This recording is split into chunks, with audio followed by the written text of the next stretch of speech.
Everybody going crazy over the Lakers' preseason debut against the Golden State Warriors.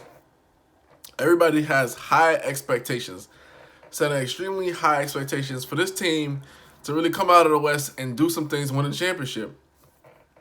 All of this is merited. You're looking at a team that has LeBron James, Anthony Davis, an MVP, an MVP candidate, both in their essentially in their prime. LeBron might be at the tail end, but he's still in his prime, still great, still considered the best player in the game. However, we have to really pump our brakes on this whole preseason debut. I'm a Laker fan, just like anybody else. That's a Laker fan. Love the Lakers, for sure. But I can't look at a preseason debut with the Warriors, without Klay Thompson, without Willie Cauley-Stein, and it's preseason, and say, like, the Lakers are the team to beat. That doesn't make any sense, and it's not really objective. You know what I'm saying? You're just basing it off of one game where they ran the Warriors out the gym and they were, like, throwing lobs over a smaller team and things of that nature. But what happens when they play a team that's equally yoked to them? And as much as I hate to admit this, you're looking at like the Clippers. Once they get Paul George back, you have Paul George and Kawhi Leonard. Kawhi can guard LeBron. On the Lakers, you're going to say you want Danny Green to guard Paul George. But then again, now you're leaving people like Lou Williams and Patrick Beverley, Montrezl Harrell, the guys that have gotten increasingly better on the offensive end. So it's not necessarily a done deal. And then another thing is, and I was looking at this during the lineup and watching that game, while the Lakers are getting everything they wanted inside, one the fact that you got to keep play into everything else is shooting. No, I'm like, all right, we got Danny Green. He's a shooter. Caldwell Pope is a shooter, but he's not necessarily a knockdown shooter. He got with lethal shooter over the summer and during the NBA season to raise his percentage close to 42%, from the three-point line. But besides Danny Green, I'll even throw Avery Bradley in there. Our shooting is a little suspect. I'm gonna keep it funky with you because what they're saying is we want LeBron to run the point exclusively. So we want LeBron James, who already has the weight of the world on his shoulders, to play a position, point guard, where you have the weight of the coach and the world on your shoulders.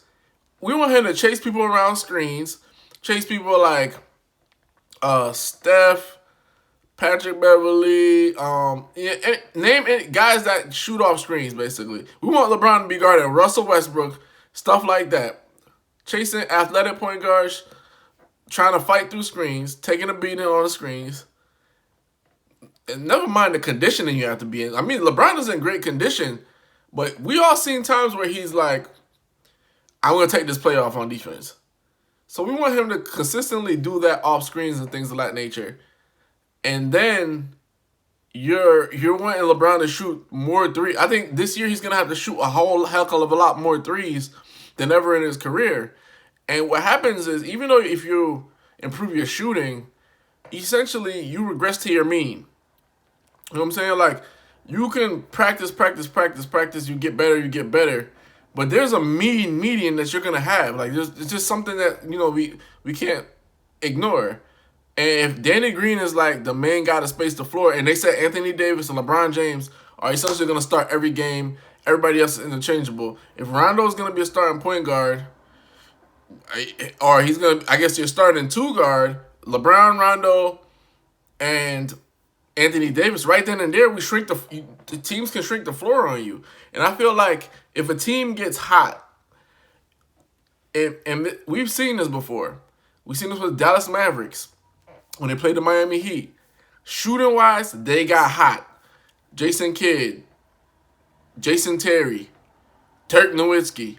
All of those guys got hot from beyond the arc, and the Heat had no answer. And the Heat were a bigger team if you look at it from each position besides the center position.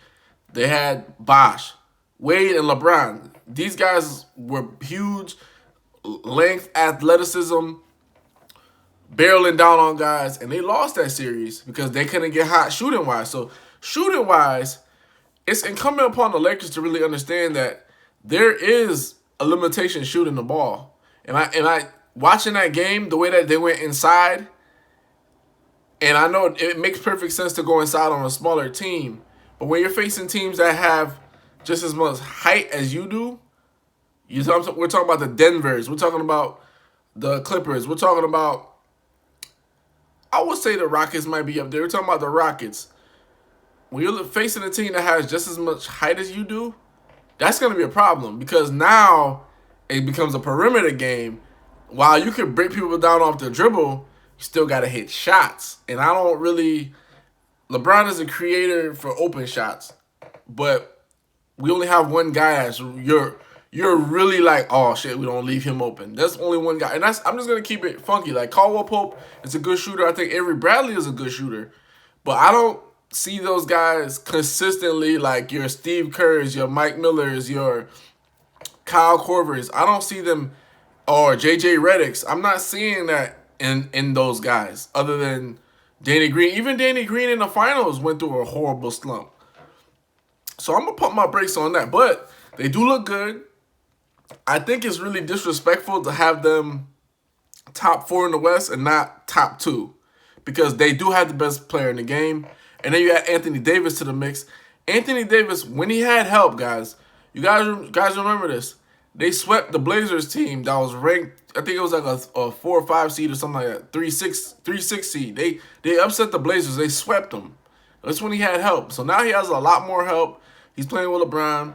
It's impressive to see how they're meshing and gelling together and everything like that.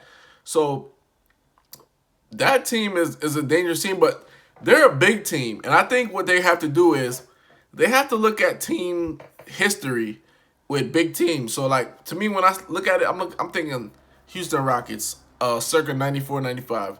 I'm thinking Spurs, 99. How to play big. Because that's going to be essential. Because they're going to have to figure out ways and trick plays to do post-to-post actions and really play big. Because these days, teams are shooting a bunch of threes. And if you get down a lot and you're trying to get inside and they're jamming the paint, they're shrinking the floor on you, and you can't consistently hit threes, especially if you have LeBron James as your point guard, running the show, yes.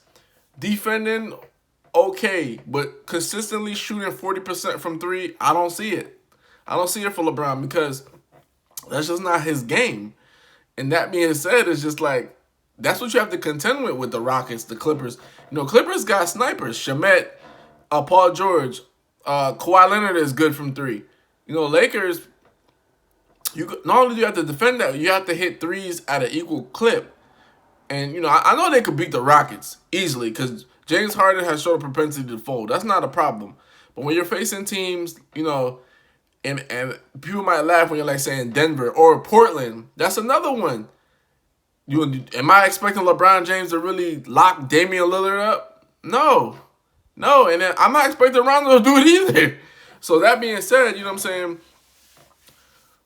You really have to be careful with the preseason. One thing that I always want to caution people, and this is if you do your history, Lakers when they went back-to-back championships, 2009, 2010, they won both. I believe one of those years, they went 0-4 in preseason. They looked horrible. And that was 2010, yep. They would look horrible. And they won the championship. They beat the Celtics in 7 games. So just because you look great in preseason now doesn't mean you're going to win the championship. And that's one of the things you kind of understand about sports. Things that you think are going to happen almost never, ever happen. And the things that you think won't happen always do. Warriors, we thought they were going to three-peat. Didn't happen. KD, we thought he was going to stay. Didn't happen. KD, we thought he was going to stay at OKC. Didn't happen. Russell Westbrook, we thought he was always going to be in OKC. Didn't happen. Chris Paul, leaving Houston. We didn't see that. It happened. So, you got to keep that in mind. That's just my one cautionary tale about preseason. Don't take it to the head. But if you're a Laker fan like I am, you're taking a lot of things to the head. But understand this, we will be competing for a title. If not this year, for sure next year. Believe that. Hoops Junction, where hoops meets hoopla. Like, comment, subscribe.